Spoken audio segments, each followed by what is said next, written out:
You're listening to Crushing Club Marketing, a podcast for progressive club leaders ready to increase club revenue. Time for change begins right now. When the coronavirus pandemic first hit in 2020, private clubs, like many businesses, were shut down and leadership was faced with tough staffing decisions. At Bethesda Country Club, just outside the nation's capital, it was no different, and their lean team went to work to make sure members felt safe. And they continued. Business as usual. Only it wasn't. Chris Butterfield, the Director of Membership Marketing and Communications, was getting her hands dirty, literally, and she became the ambassador of culture. All right, we're back at the saddle. Got a few new episodes queued up and ready to go, and my apologies for being away for so long. Let's just say that 2020 happened. Anyway, what a year, man. And so we have some episodes that are queued up with club leaders who share their experiences from last year, today's episode being one of them. And those episodes were recorded the end of last year, beginning of this year. So some of the forecasting, just as an FYI, was done, a couple months ago in some cases. Anyway, today we're going to check in with Chris Butterfield from Bethesda Country Club in Bethesda, Maryland. And Chris is the Director of Membership Marketing and Communications at Bethesda. And she was a huge part in leading that club through the mayhem of 2020. And, while some clubs may have thought about letting their membership director go at the start of the pandemic, like in the very beginning, I think a lot of clubs realized really fast that the membership director was a pretty important job, as more people were flocking to private clubs. Golf rounds were up all over the place nationwide last year, and it ended up being quite a wild year that way for sure. So also joining us in this episode is a special co-host, Hannah Eanes, the Vice President of Member Relations at the Private Club Marketers Association, or as you probably know it as, PCMA. So Hannah, thanks so much for joining the conversation. Hi, Ed. Thanks so much for having us. We are so excited to be collaborating with you on your Crushing Club Marketing podcast. This is exciting. Well, we're excited to have you as well. And I'm sure anyone who's listened to this podcast enough knows that it gets awfully boring listening to me. So to have someone else offer their perspective is, especially a real professional, is really helpful. So, all right, for anyone listening who isn't familiar with PCMA, I don't know who that is in the club space, but let's just say there are people who aren't really familiar. What do they need to know about PCMA? How do you help your members? Sure. So we are the niche association in the private club industry, specializing in private club membership, marketing, and communications. We have a whole host of member resources, inclusive of a monthly publication, an annual conference, which we were excited to still be able to take virtual in 2020 and are currently working on the logistics for 2021. And one of my most favorite member resources, I guess, probably from this past year has been the introduction of our mastermind, where we bring in small groups of PCMA members together for regular roundtable discussions. So PCMA is just an incredible source of energy, idea sharing, and just a group of really, really sharp professionals. So we're excited to be just talking a little bit more about PCMA, showcasing our association president, Chris Butterfield, in this podcast. So it's going to be a good segment. And anyone who, especially an older school type of leader or club, whether a club marketer or club membership or club leaders in other areas, it's amazing how much club marketing has changed, as we talk about on this podcast all the time. But it's, and to have an association like PCMA as a resource is so valuable for your members. And given that, what was the talk in 2020? I mean, you have a lot of conversations with members. Such a bizarre year, obviously. What were some of the conversations that you were having with your members? So thankfully, as we all know, the larger part of our industry has benefited from the pandemic. A lot of clubs have done really well.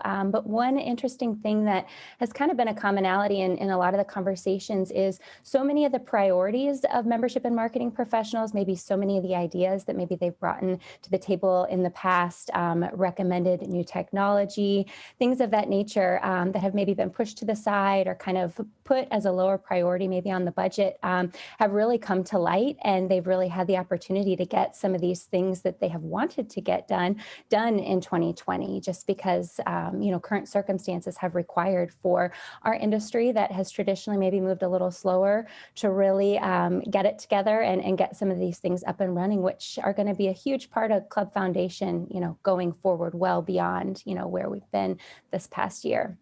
Yeah, in the club space, it's interesting is I always talk about this, but there's so many parallels between just the business world and club business, right? I mean, it's like in many ways, the pandemic has pushed business in general to places that they probably suspected they should go, but didn't really have a great reason. And all of a sudden, now this reason to, whether it's doing things virtually, like virtual conferences or otherwise, but or just being on video conference calls, and now it's like so quickly become the norm, in all business. So it was just a profound year in so many ways. You alluded to Chris Butterfield, who is your current president at PCMA. She can hear everything we say, but I was going to ask you to say something, share some of her dirty secrets, but it's a G-rated show. So no, I'm just kidding you. Chris Butterfield is the membership director at Bethesda Country Club in Bethesda, Maryland. And as mentioned, current president of PCMA. And full disclosure, Chris is one of my favorite people in this organization, in the club business as well. So, so glad to have you on the podcast today. Well, thank you, Ed. Thank you, Hannah. It's an honor to be here with you all. So we're recording this episode in mid-January, and with quite a bit of activity happening around the nation's capital. How are you doing down there?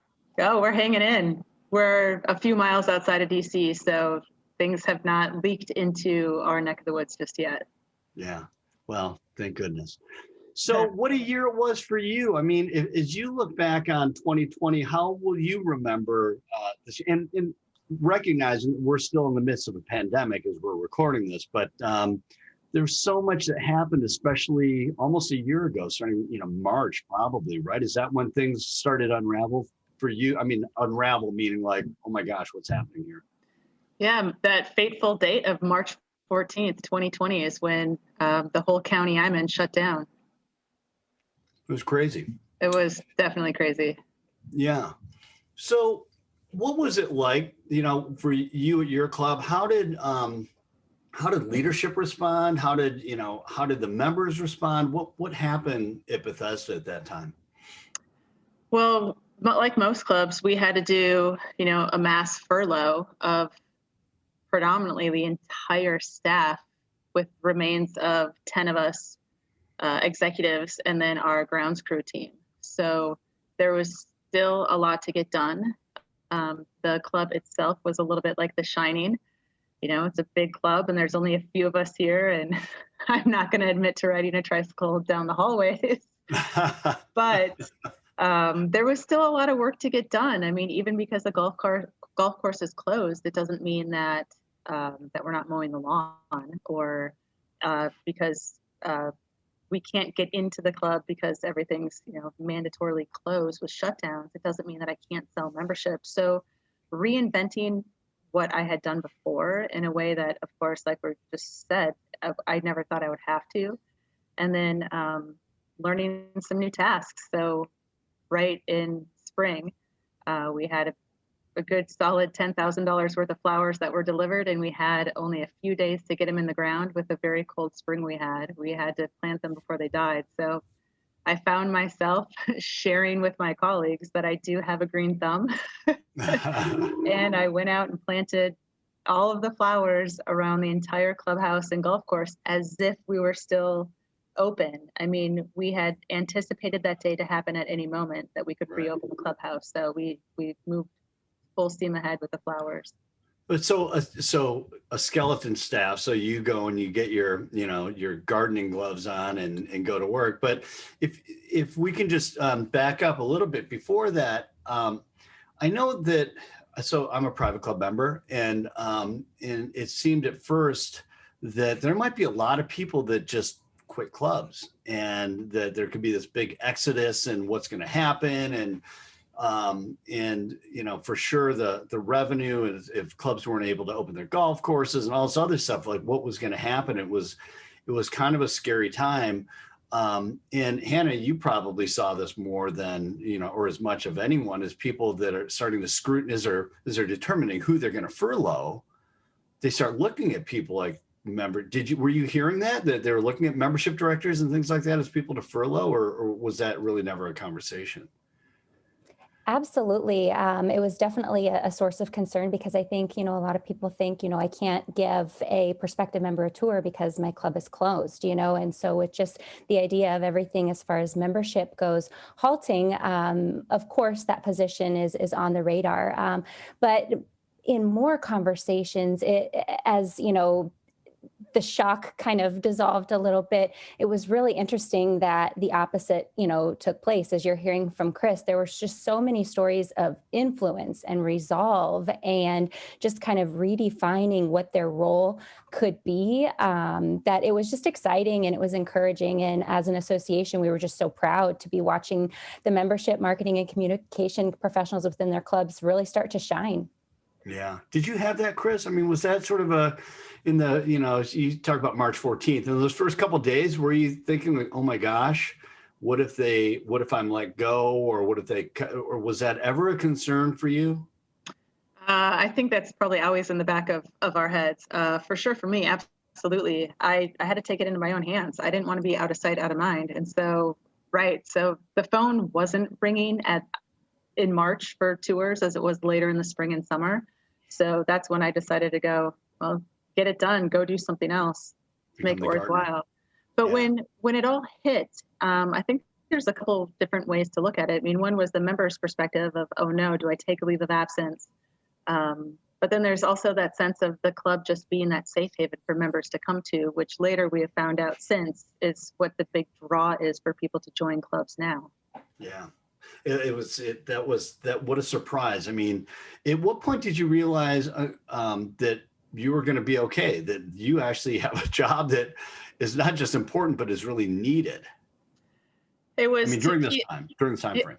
Yeah, it was predominantly to keep the membership together, to keep them engaged and active at the club. I mean, I'm the one doing marketing and communications to the club. So besides just selling memberships, I needed to continue to keep them engaged through fireside, greenside chats with the golf pro and things with the chef and all of our Zoom wine tastings. And so we had such a skeleton crew, and I know that my position and the productivity, everything that I was doing was just so important. I mean, I actually found myself working 6 days a week just to get it all done. Yeah. Ed, I think it's interesting, you know, when we were brainstorming this podcast, you asked, you know, do you feel like the members of your association have developed a new superpower through all this? And, you know, the more that we talked, I feel like the superpower that stands out the most is just the ability of this position to adapt and react and be what their club needs, be what their members need, be what the team needs on any given day, whether it's a normal day in the middle of summer or it's the very beginning of the onset of a pandemic. And so I thought that to be, you know, just something that has stood out. These professionals really do have that superpower to be resourceful and dynamic. Were there, how did your job evolve in that way, where all of a sudden there was a spotlight on different responsibilities that you had, Chris, or that maybe that you knew about, but were all of a sudden were like, you know, brought to the forefront? Well, we had a lot going on at the club at the same time. We're in the middle of a long-range renovation plan. And granted, with the pandemic, we put some renovations on hold, like the restaurants. We went full steam ahead and jumped up a couple of years to renovate areas of the golf course. So finishing the irrigation, the squaring off of the tee boxes. But we also had just concluded a renovation of our men's and women's locker rooms. That project finished at the end of March, right after we closed.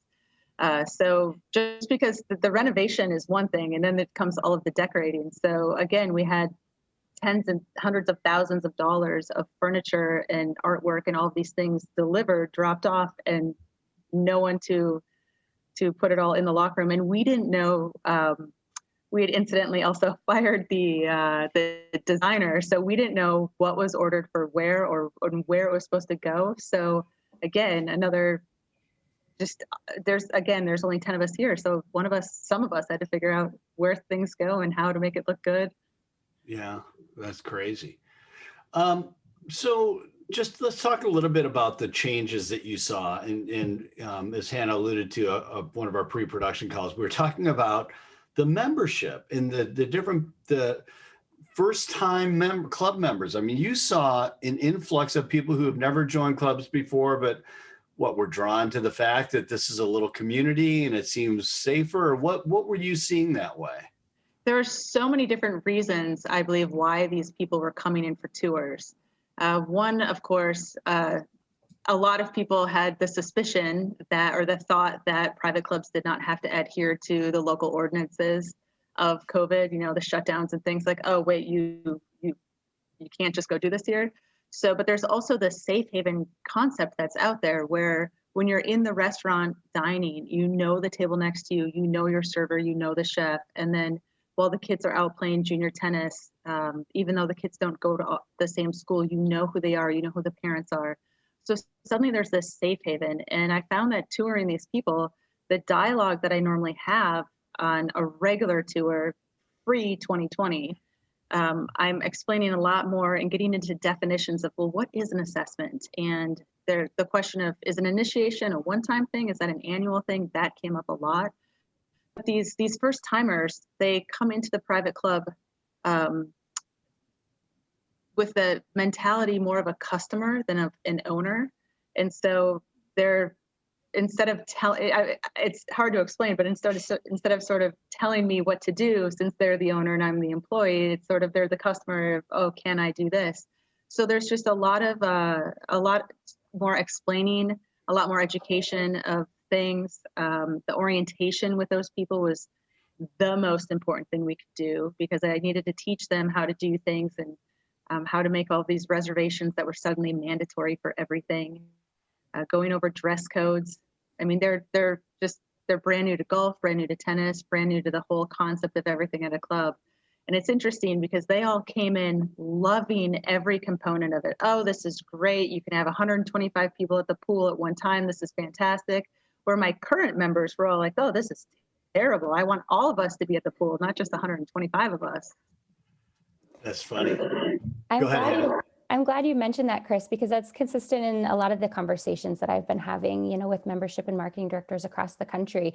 Our industry, the preferred source of new members has always been member referrals. And in many cases, the primary source of new members has been referrals. And in the past year, so many clubs have benefited from cold inquiries. And so there's been a huge learning curve, not only for the prospective member when they're learning about private club membership, but also the membership director. And how do I retell all of my stories in a way that makes sense to this individual that is still learning a little bit about our culture and what club life means. So that's been interesting to listen to people kind of talk about changing the details of their process. And in many cases, you can't bring them on site to see it, right? And so you're trying to paint this picture of club lifestyle through what digital platforms you've been able to leverage. So I kind of hear you saying, Chris, though, that these new members, first timers, are they just nicer? I'm kidding. I want to ask you to actually weigh in on that. But what was that? What was it like for you? Was it energizing? Was it exhausting? Like, you're so used to having maybe a more educated member or prospective member come in. What was it like for you as a professional to say, what did it do to you to have to work with people, a different prospect like that? It was both energizing and exhausting, in having to clearly enunciate to people through a mask is even more difficult. To be 100% honest, I email everybody before we do a tour, and I email what our membership program is and just the process of the application and everything. And these new timers actually read the material before they come in and tour. So in a way, it was refreshing that I didn't have to, go over everything that I had just written. But it's exciting to get a lot of new blood in, but at the same time, that orientation process is so important because, like Hannah said, these people are not member referred, and there's ways to sort of get around the requirement of a member referral at a club, but they don't know anybody. So introducing them to others during a pandemic was extremely difficult because we weren't in the market of meeting people. We weren't interested. Nobody wanted to meet anybody new and introduce anybody new into their circle. So that became difficult. Showcasing the culture of the club was also extremely important because there was the lack of culture. Not to say that a bar is where you experience the culture, but that's a lot of, kind of the vibe of a place, right? So suddenly you're drinking at a restaurant instead of eating at a bar, which is, we say that often here at Bethesda, that we would rather eat at the bar than drink in a restaurant. But there's a lot of just the rules and everything that we had to get around, and just the requirements of not allowing the bar to be open and not meeting people. Tee times were further spread apart, so you weren't even meeting anybody on the first tee, and there's more, everything on the range was more spaced out. So there's a lot of... Oh, I'm sorry to interrupt you. I was just say there's a lot of difficulties, but at the same time, like I said, there are some things that were invigorating and exciting about having this sort of new blood come in. Yeah. What are the things you learned from this time? I mean, aside from the obvious, are there things that you've learned through this sort of transformative time with members or prospective members that you'll continue to do after the pandemic is over? Yes, reservations. Reservations is one of the greatest thing that has saved me this year. So this was the first time we had reservations at the pool. Normally you just come to the pool, but this year, of course, we had to have reservations. So I was extremely intentional about meeting with members all the time. I would stock the tee sheet, stock the pool reservations, look at the tennis reservations, see who's coming in.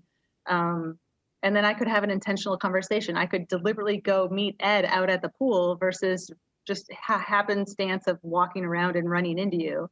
But it gave me the opportunity to check in on new members to make sure that they're acclimating to the club. And I could also see if a member was bringing in guests and like, oh, that's one of my newer members. They're going to refer their friends. And I could pop in and meet their possible prospective members. And then members that I hadn't seen in a long time that maybe I was worried about, checking on those that weren't engaged at the club as much over others. So that was really helpful. We also had never had tennis reservations before. So this was the first time we were able to book tennis reservations, and turns out everybody loved it. Even the members really, really loved it. So that's the biggest thing that's going to stick around. That visibility, and that you have now in front of people, and you can actually coordinate that. And you hear the conversations at PCMA and other conferences about technology. And so, who's coming and going, but such a simple thing around reservations is, it's like the old fashioned way. I know, it's so funny. Right? Who knew? Well, like you said, it's just allowed you to be so much more intentional with your membership development efforts, whether it be retention efforts or membership growth efforts. So I think that's really, really empowering.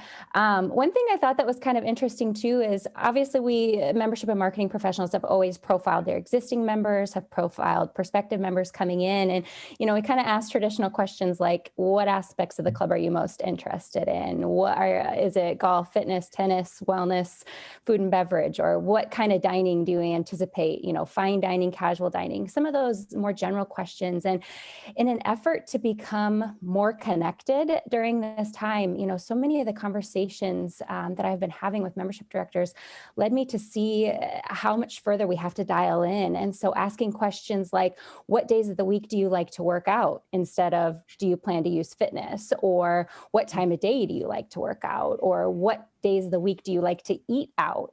Just really getting to know the details of your existing members and your prospective members so that you can plan those communications more intentionally, rather than just saying, oh, I know that they want to play golf. No, what days of the week do you like to play golf? So it's just been neat to see, inspired by how people are dialing in and really getting connected to both existing members and prospective members. Yeah, that adjustment around some of these adjustments, some of the things, like, for as much as we all want to go back to normal, there are a lot of things, whatever that is. There's a lot of stuff that's just been, that we can take away that I think have been pretty good. I found one of the interesting conversations that we've had in the past, the three of us, is really just around the membership director's role as a kind of a rock at the club. We always say that the membership director is usually the first friend a new member has at a club. Can you just talk about a little bit about how you have approached that, responsibility maybe, at your club, in knowing that people that are new to the club, or even people who've been there for a while, look at you and it's like there's this weird closeness in a way all of a sudden, right? Yeah, it's a privilege and it's a huge responsibility. I mean, I am the first line of defense at the club. So even being a member referred club, it doesn't mean that every person coming into the club is going to be a good fit. So I view myself, as most of us all do in our position, as just the ambassador of culture. I mean, I'm the keeper of the culture. It's up to me, first line of defense, to make sure that who's coming in is going to be a good fit.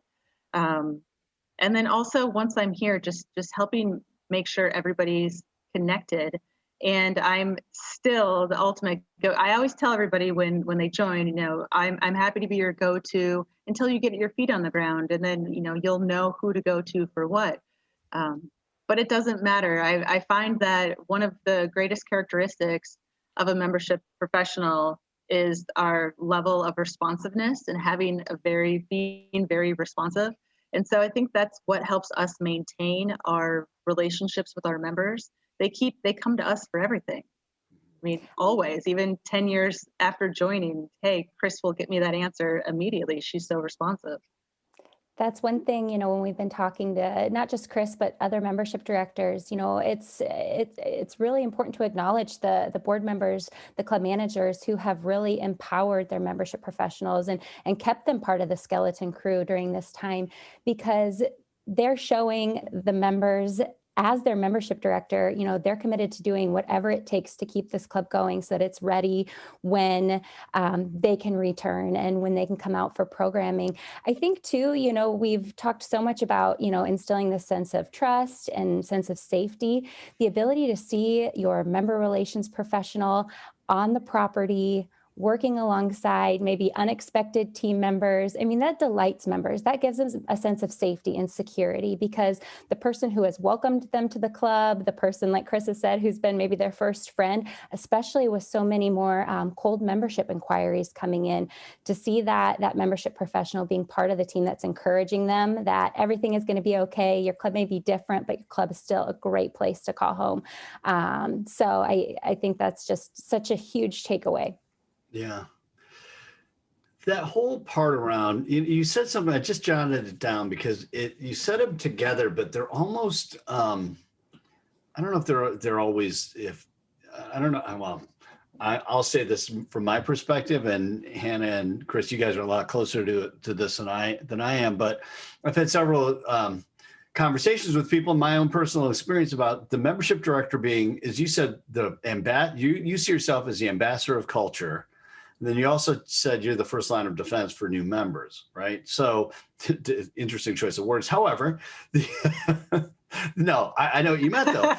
You're the initial screener, right? You're like, right, no go. But anyway, my point in bringing that up is that in many cases, a membership director might see themselves, it seems to me, as being that first line of defense, as being that first person to say, some level of qualification for whatever that means at your club. But the ambassador of culture is a little bit different. Like, I think that every club has someone who is sort of that ambassador of culture. And it makes sense that it's a membership director, but it isn't always, is it? I mean, to be honest, every single club will say we're different, we're unique. It doesn't have to be the membership professional, but really, could it be the director of food and beverage, or could it be a bartender with a following? I suppose, but to the average member of a private club, if you were to ask them what are the membership professionals' responsibility, they would probably say everything. I find that my members, they don't know that I don't run all of our events. They don't know that I'm not involved in writing the menu for the restaurants. I mean, they don't truly know what we do. So I feel like we're sort of a catch-all.